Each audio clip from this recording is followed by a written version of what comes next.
រក្សាចិត្តអ្នកហោះហើរទៅណាអ្នកត្រូវតាមដានចិត្តអ្នកជាប្រចាំបើចិត្តខឹងក៏ដឹងតែចិត្តកំពុងខឹងហើយមិនថយលបឿនកំហឹងបន្តិចមកបើចិត្តចំណែនដឹងថាចិត្តកំពុងចំណែនហើយទាញវាចេះអបអរសាទរគេវិញបើស្ដាយក្រោយដឹងថាចិត្តកំពុងតែស្ដាយក្រោយហើយទាញវាត្រឡប់មកវិញប្រាប់ថារឿងហួសទៅហើយកុំស្ដាយអីបើចិត្តរីករាយចិត្តល្អចិត្តមេត្តាចិត្តបុណ្យក៏ដឹងថាចិត្តrấtល្អហើយព្យាយាមចម្រើនចិត្តប្រភេទនេះឲ្យបានច្រើនធ្វើជាប៉ូលីសតាមដានចិត្តអ្នកនាំឲ្យវាគិតរឿងត្រូវ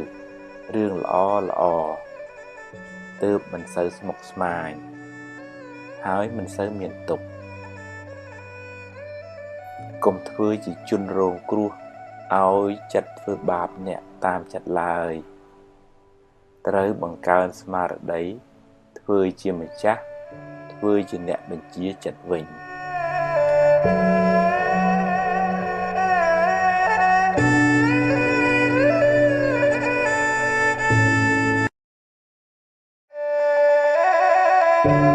ហ៊ានទទួលយកការពិតជីវិតអ្នកណាក៏មានបញ្ហាដែរពេលខ្លះជួបរឿងល្អ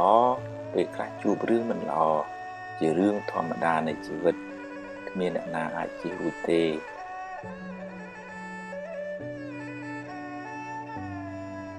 បើជួបរឿងល្អទទួលយកទៅតែកុំអរកុំអួតពេក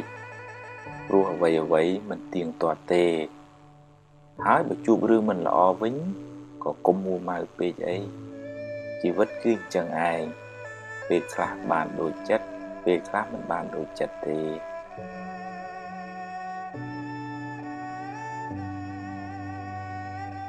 ត្រូវហ៊ានប្រឈមមុខដោះស្រាយចំពោះបញ្ហាទាំងឡាយកុំភ័យកុំតក់ស្លុតពេកអីភ័យទៅធ្វើឲ្យរឿងកាន់តែស្មុគស្មាញឡើងបើរឿងអាចដោះស្រាយបានកុំបារម្ភពេកអីដោះស្រាយទៅតែបើប្រឹងហើយនៅតែដោះមិនបានក៏គ្មានអីត្រូវកើតទុកពេកដែរព្រោះបើមួម៉ៅទៅដោះអីមិនចេញដដែលមានតែបង្កើនទុកបន្ថែមទៀតប៉ុណ្ណោះ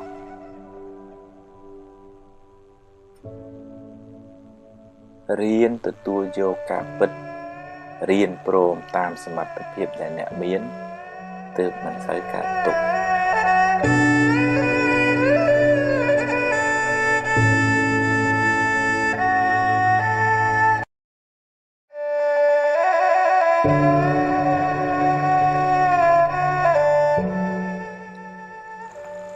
ស្វែងយល់ពីជីវិតយើងម្នាក់មានឧបសគ្គច្រើនណាស់ដែលតម្រូវយើងហ៊ានប្រឈមមុខដោយស្មារតីរឹងប៉ឹង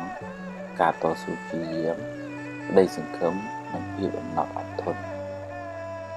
វិថីជីវិតមិនរៀបស្មើរហូតទេមានឡើងមានចុះមានទាបមានខ្ពស់មានសុខមានទុក្ខមានជួបមានព្រាត់មានខាតមានចំណេញជារឿងធម្មតាដូច្នេះត្រូវបង្កើនស្មារតីចម្រើនប្រាជ្ញាប្រាប់ខ្លួនឯងឲ្យហ៊ានទទួលយកការពិតទាំងឡាយ